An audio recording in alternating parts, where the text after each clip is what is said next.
எனக்கு இந்த மாசம் தீபாவளி வருது. ஆமா, என்ன பண்ண இவங்களுக்கு இந்த மாசம் தீபாவளி வருது, எங்களுக்கு அடுத்த வருஷம் தான் தீபாவளி வருது. தீபாவளினா இங்க ரேவதிட்ட பேசுறப்ப தேவையில்லாம ஆடியன்ஸ் பத்தி பேச இல்ல, தேவையில்லை. அதுக்கு சொல்லல நானு. என்ன இவங்க மட்டும் தீபாவளி கொண்டாடணுமா? ஒரு தடவை நான் வாங்கிக்கிறேன், ஒரு பிசினஸ் பண்ணிக்கிட்டு இருக்கேன். ஆமா, பிசினஸ் பண்ணிக்கிட்டு இருக்கா, பெரிய இது பண்ணிக்கிட்டு இருக்கா, பொடி அரைச்சு வித்துக்கிட்டு இருக்கா. அவருக்கு பாருங்க கரகத்தை பாருங்க. இப்படி பேசினா என்னக்கா நீங்க வந்து இவ்வளவுலாம் பேச இப்படி பேசுனா எப்படி பேசவா? இதெல்லாம் வந்து தேவையில்லாத வேலை பாக்குறாங்க. நான் வந்து அவங்க மாதிரி என்னாலே பேச முடியும். நான் அமைதியா இருக்கேன். என் பொறுமைக்கும் ஒரு எல்லை உண்டு. என்ன பண்ணுவ? மானகட்ட மலுக்கு உப்பு போட்டு குளுக்குன்னா பழமொழியே கிடையாது. தேவையில்லாத பழமொழி இவங்க பேசிக்கிருக்காங்க. ஏறுனா ரயிலு, இறங்குனா ஜெயிலு. சொன்னவனே உள்ள இருக்கான். இது தேவையில்லாத வேலை. ஏறுனா ஏற்காடு, இறங்குனா சுடுகாடுன்னு இருக்க வழி. நானு நீ கேட்க மாட்டேன். சண்டை போடாங்க. இந்த பண்டு சீட்டை வச்சுதான் என் பிள்ளை. அது பண்டு சீட்டு கிடையாது, பண்டு.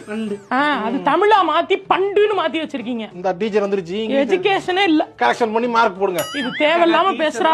அப்புறம் என்ன அவளுக்கு ஒரு மரியாதை இருக்கு. அந்த லிமிட்டை தாண்டினா நானும் நல்லா பேசிடுவேன். வேற மாதிரி ஆயிரம் வேற மாதிரி தான் அவளுக்கு